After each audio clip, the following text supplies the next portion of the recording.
Today I have a super simple Dollar Tree globe pumpkin craft that we're going to make. So I have some globes from the Dollar Tree, twinkle lights or little lights from the Dollar Tree, along with some floral wire, jute rope, and some greenery. Also, you'll need a glue gun and you'll need scissors and some wire cutters. So let's get started. So your first thing is you're just going to essentially be measuring your rope to make sure it'll wrap all the way around your glass globe with a little bit of excess, and then measure you'll need 3 pieces of rope in entirety.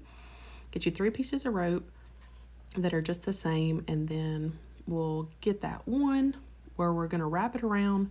You start by putting a couple glue dots. Right now the pumpkin, which is going to be, is upside down, so you're just kind of getting it started, putting a couple little glue dots there. Then you're going to flip it upside down, and then you're going to make sure that you secure it on the sides a little bit. Now, you can add more glue later, but I would just kind of keep it minimal, seeing where I'm putting the glue, and only put it in the center at the top of the pumpkin, because you're going to need that open area under your rope to squeeze in your embellishments. So kind of let that glue set, and you're going to do the same thing with the other 2 pieces. Now you're just making those little parts of the pumpkin, and so you're going to try to come and make your sections where you have, like, I guess what it is, ends up being 6 little sections of a pumpkin.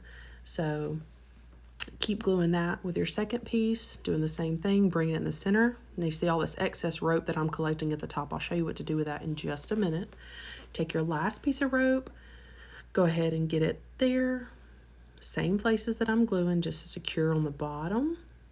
And then at the very top, when you flip it back over, the very top again. Now, if your glue comes undone, which it may, you can always, I didn't have any issues with this one, but you can always just re-glue. I would be sure to use clear glue and not like any kind of frosted glue. That way it just doesn't show as much in case you have some kind of hanging over. But there you've got all your rope glued now. That's what it'll look like. Once that glue's set, then you can kind of gather all your excess rope at the top, give it a little snip, because you're not going to need all that. For the way that I'm doing it anyway. You could put your own spin on it. But then I have this brown floral wire, and it's pretty tough. It's not the super easy to manipulate, but you can. So kind of get you a pretty long piece to work with, because it's going to be your stem and your little tendrils on your pumpkin. So you're going to try to manipulate it. See, I like to make sure that it's not going to go anywhere, and I didn't want to just glue it down. So I'm actually moving it underneath where I told you to leave those open parts, not glued at the top.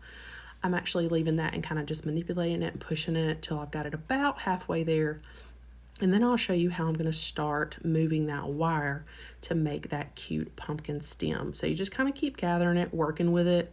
You can kind of see what I'm doing. I'm going back and forth, just getting it to go right around the center. Now that you kind of got it there, you're going to start twisting, just twisting in a circle, kind of coiling it up, making your cute little pumpkin stem. When you coil back down to the bottom, get to the top where you want it, then go back down to the bottom just a little bit. That'll leave room for your tendril. So then you can kind of use your finger or like the handle of a paintbrush or a pencil or something and wrap that wire around, creating those little curlies. So then your last part is to grab some greenery. This is one of my favorite stalks that I get from Hobby Lobby. I use it all the time. Use it in the spring and the fall, and I just snipped off a couple pieces of greenery, and it has wire on the bottom as well. So now you just see me kind of pushing it under there. I'm actually attaching it to the brown wire that is the stem of the pumpkin, and I'm just kind of getting it where I want, getting it secured under there so it doesn't go anywhere, kind of working with it. It's really coming together. Just wait till you see how cute the lights are going to be in it. So once you get that greenery on or whatever, you can use a lot of things to embellish your pumpkin and make your stem, but I'm just telling you how simple this was. Yes, so the last step is going to be to get those wired lights from the Dollar Tree as well. They take 2 AA batteries, pretty simple. I'm also realizing there's some extra glue strings hanging on, so I'm just kind of pulling those off. But all you need to do is kind of stuff in those wired lights, super simple. And then once you've gotten all of your wired lights where just the battery pack is left kind of hanging out, then you can turn it on and see how beautiful that glow is. So budget-friendly craft, but it has a really elegant look. I love the ambiance and the glow that it gives off when the lights are off. So thank you for watching. I hope you're inspired to create, and follow Hammond's Nest for more creative ideas.